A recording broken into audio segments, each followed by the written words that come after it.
Dupuis pour vous montrer un autre tutoriel dans Photoshop à la demande générale. Alors, un tutoriel sur la coloration de photos. Donc, j'ai une image en noir et blanc. Je m'assure par contre que dans les modes, ce soit bien image mode RGB. Donc, il ne faut pas que ce soit grayscale. Sans ça, je ne pourrais pas colorer. Donc, c'est la première chose à s'assurer.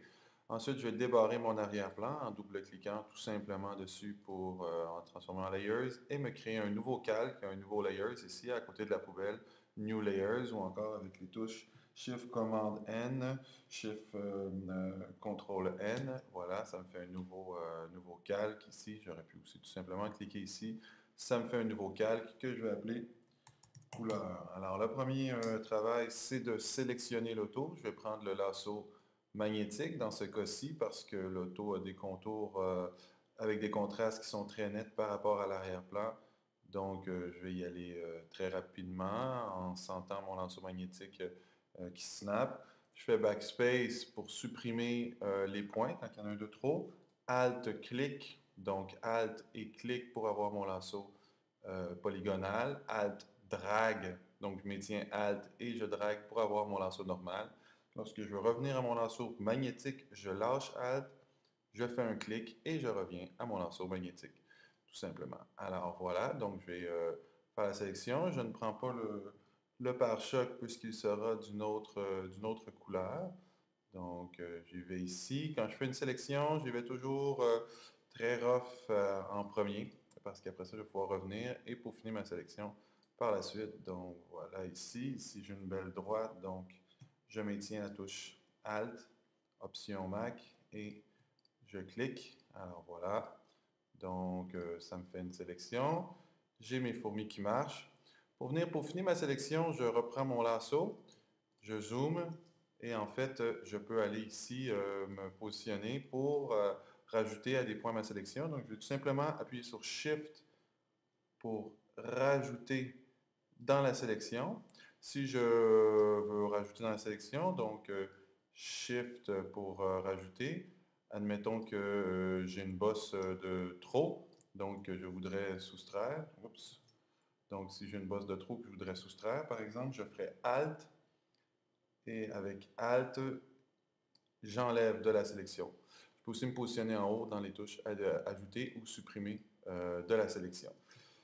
Alors, quand j'ai ma sélection, j'ai travaillé fort, je fais Select, Save Selection et à ce moment-là, donc, sélection, mémoriser la sélection en français. Et je vais l'appeler donc corps de char. Voilà, donc je l'appelle corps de char. OK, c'est sauvegardé. Donc, j'ai sauvegardé cette sélection-là. Elle s'en va dans mes couches. Donc, à l'intérieur de mes channels, couches. On n'y touche pas, on fait juste regarder. Donc, channel couche. Et maintenant, ce que je vais faire, c'est que je vais colorer ça. Donc, je vais cliquer deux fois en bas de la palette d'outils pour sélectionner une couleur. Je la verrai peut-être un petit peu turquoise. Alors, voilà, ici, je prends une couleur. OK, si possible, je ne veux pas avoir aucun de ces deux icônes. Je clique dessus. Le premier en haut, c'était pour dire que ça ne s'imprime pas. Le deuxième, pour dire que ce n'était pas WebSafe. Donc, je prends une couleur ici. Je clique sur OK. Et je m'en vais dans Édition, Remplir, donc Edit Fill, Édition Remplir, et je remplis en utilisant donc le Foreground Color, la couleur de premier plan. OK.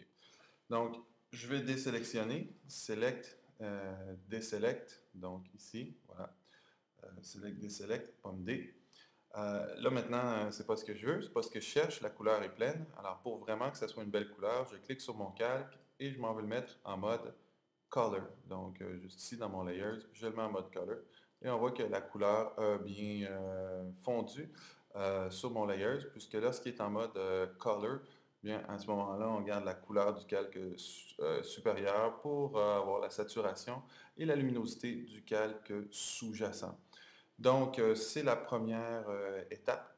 La deuxième étape, donc si je voudrais sélectionner le pare-choc, par exemple, je vais y aller très brièvement ici. Donc, je vais prendre le pare-choc ici. Voilà. D'accord. Donc, je prends le pare-choc de ma voiture avec mon lasso magnétique.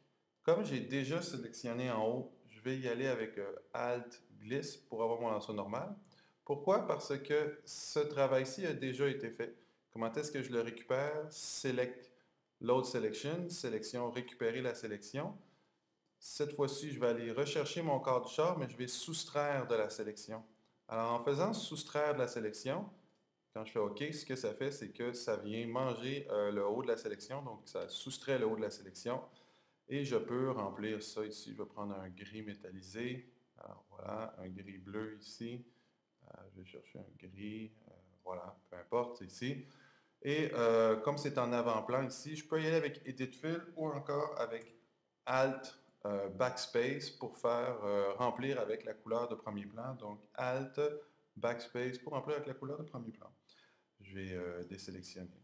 Pour ce qui reste, eh bien, peut-être juste montrer aussi que je peux travailler également avec je peux travailler avec ma brosse aussi, tout simplement, en prenant mon pinceau. Clic droit pour augmenter la taille et je peux colorer tout simplement avec mon pinceau les différentes pièces de mon auto. Il n'y a pas de problème avec ça. Je peux aller colorer les pièces métalliques ici avec ma brosse dans mon calque. Les pièces comme les lumières, je vais les mettre jaunes par exemple, ce genre de truc. Alors voilà, ici, je prends ma lumière, je la mets jaune et voilà, n'est-ce pas? C'était ça pour la coloration d'image. Évidemment, je peux prendre tous mes outils de sélection et faire édition remplir. Donc, c'était Israël Dupuis pour la coloration d'image à l'intérieur de Photoshop. Peut-être que je vais effacer le pare-brise aussi ici, là, parce que c'est pas très joli. Alors, je vais effacer tout simplement ça. Et voilà, si je veux faire des lignes droites avec ma brosse, je clique, je maintiens Shift, ça me fait une ligne droite. Et je peux colorer donc le restant de ma sélection avec ma brosse ou prendre mes outils de sélection et y aller par remplir. Donc, je choisis l'un ou l'autre. Donc, voilà, c'était Israël Dupuis pour la coloration d'images dans Photoshop.